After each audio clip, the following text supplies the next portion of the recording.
नमस्ते बच्चों।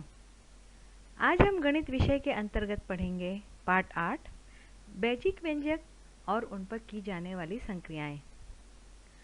आज इस पाठ के अंतर्गत हम घटक पढ़ेंगे बेजिक व्यंजक। बेजिक व्यंजक क्या होते हैं, उनके क्या प्रकार होते हैं, वो सभी जानकारी हम इस पाठ में पढ़ेंगे। अगर आप इस वीडियो को बहुत ध्यानपूर्वक देखेंगे और समझेंगे तो आपको यह बहुत अच्छी से समझ में आ जाएगा कि बेजिक व्यंजक क्या होते हैं और उनके कौन कौन से प्रकार होते हैं।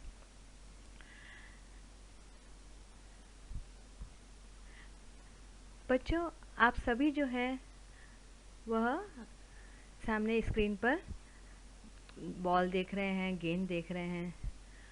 तो ये कितनी गेंद हुई बच्चों? ये हुई 3 गेंदें। अब आप देखिए बच्चों, आपकी स्क्रीन पर आपको दिखाई दे रहे हैं त्रिभुज। ये हैं 3 त्रिभुज। अब बच्चों, यहाँ पर आपकी स्क्रीन पर आपको दिखाई दे रहे हैं स्मॉल टी। तो ये हैं 3 टी, हम इनको बोलते हैं 3T।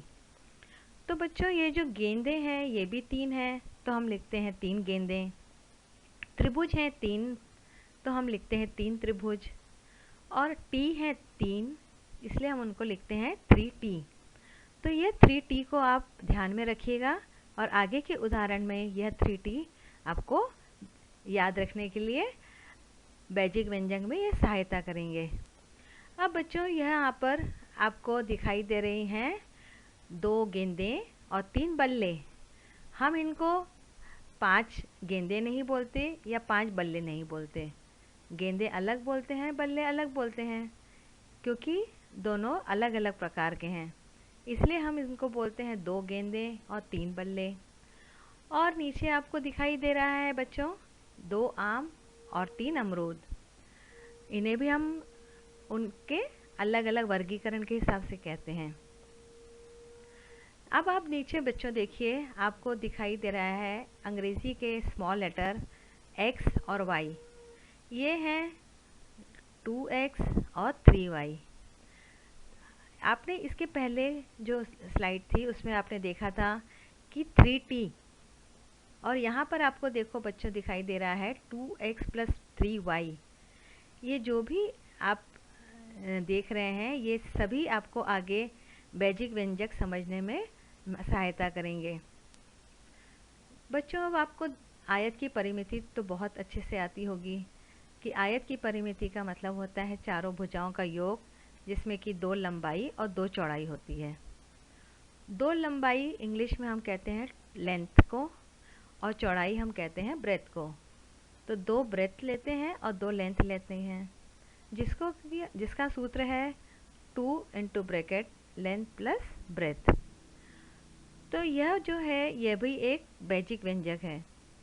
इस तरह से अभी आपने जितने भी उदाहरण देखे उसमें आपने देखा 3n + 1 3T, 2x + 3y, 2 × bracket length plus breadth. तो ये सभी बच्चों बेजिक व्यंजक हैं। इन व्यंजकों में बच्चों जो अक्षर इंग्लिश का small n, t, y, l, b और x, ये सभी चरांक कहलाते हैं। आप इस चरांक को शायद अच्छे से समझ गए होंगे कि जो भी आपको गणित में ये अक्षर दिखाई देंगे स्मॉल लेटर्स, ये सब चरांक कहलाते हैं। अब इसके आगे बच्चों हम जब बढ़ेंगे तो हम देखेंगे कि जिस व्यंजक में केवल गुणा जैसी एक ही क्रिया हो उस व्यंजक को हम पद या टर्म कहते हैं। यहाँ पर आपको पद दिखाई दे रहे हैं, गुणांक और चरांक। पद जो है वह है 11mn। अब 11mn में आपको बच्चों m और n, ये अंग्रेजी के जो छोटे अक्षर हैं, यह तो चरांक हैं, हमने पहले भी पढ़ा है अभी उदाहरण में। और ये जो 11 है वह गुणांक है। दूसरा उदाहरण देखिए, -9x घातांक 2 y घातांक 3। अब इस पद में जो -9 है वह गुणांक है और x और y जो है वह इसके चरांक हैं। तीसरा उदाहरण देखिए बच्चों। तीसरा उदाहरण है 5/6 या 5/6 p। अब इस 5/6 p में 5/6 जो है वह इसका गुणांक है और p जो है वह इसका चरांक है। और चौथा उदाहरण बच्चों वह पद है a। आपने बच्चों इसके पहले वाले चैप्टर में पढ़ा था कि a जो होता है उसका गुणांक हमेशा 1 होता है और इसका चरांक a है। अब बच्चों हम पढ़ेंगे कि ये जो पद होते हैं वह कितने प्रकार के होते हैं।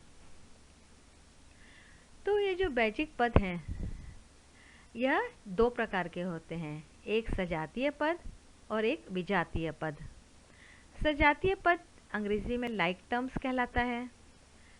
इस पद में बच्चों आप पहला उदाहरण देखिए कि पहले उदाहरण में 3 पद आपको दिखाई दे रहे हैं। एक पद है 2x, दूसरा है 5x और तीसरा है -2/3x। अब ये तीनों पद बच्चों इनमें जो चरांक x है वह एकदम समान है। दूसरा उदाहरण देखिए बच्चों, -5x⁻2y और दूसरा पद है 6/7y(x)2। तो बच्चों ये दोनों पद जो हैं इन दोनों में जो चरांक x है उसको घातांक 2 ही है और y के ऊपर कोई घातांक नहीं है, यानी कि ये दोनों पद में चरांक जो है वो एकदम समान है, इसीलिए यह सजातीय पद कहलाता है। तीसरा उदाहरण भी बच्चों बिल्कुल इसी तरीके से है। 3x⁻3 है, दूसरा पद है 5x⁻3 और तीसरा पद है 11x⁻3। ये तीनों पद में जो चरांक x है इसके घातांक 3 है, यानी कि समान है, इसीलिए बच्चों यह सजातीय पद कहलाता है। अब बच्चों आप देखेंगे विजातीय पद क्या होता है। विजातीय पद बच्चों कहते हैं अनलाइक टर्म को। अब ये अनलाइक टर्म यानी कि क्या है ये हम आपको उदाहरण के द्वारा समझाएंगे।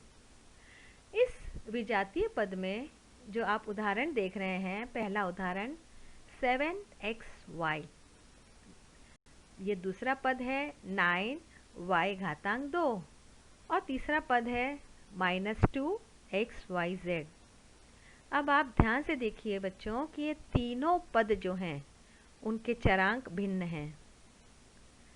दूसरा उदाहरण जिसमें है कि 8mn, दूसरा पद है 8m⁻2n⁻2 और तीसरा पद है 8m⁻3n।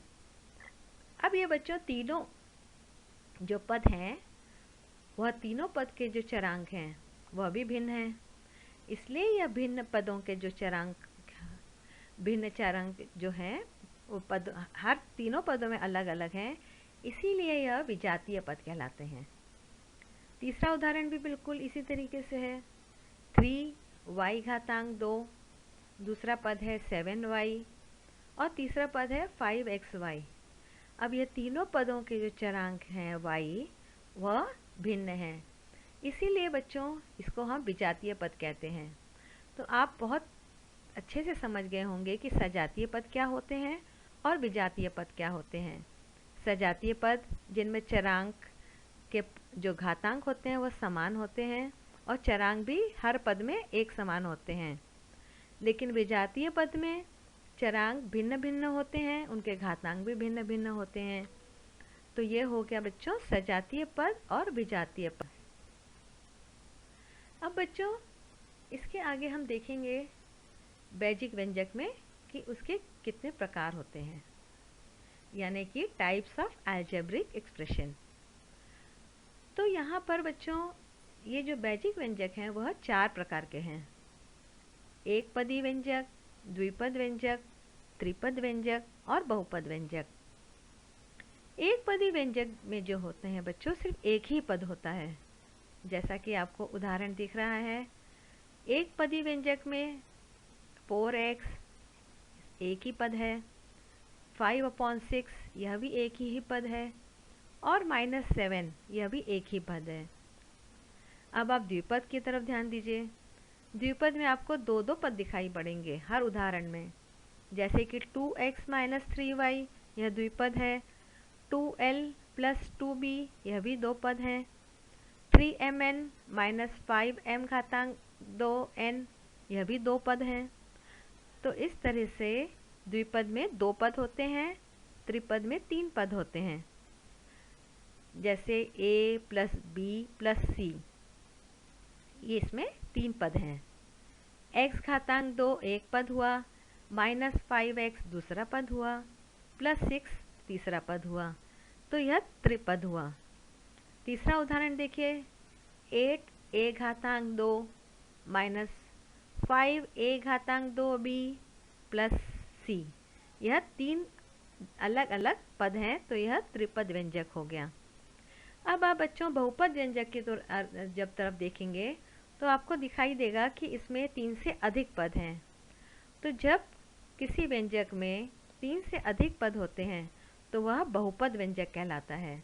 इसमें 3 से अधिक यानी कि 4, 5 कितने भी पद हो सकते हैं, पर 3 से अधिक होते हैं, इसीलिए यह जो व्यंजक है यह बहुपद व्यंजक कहलाता है।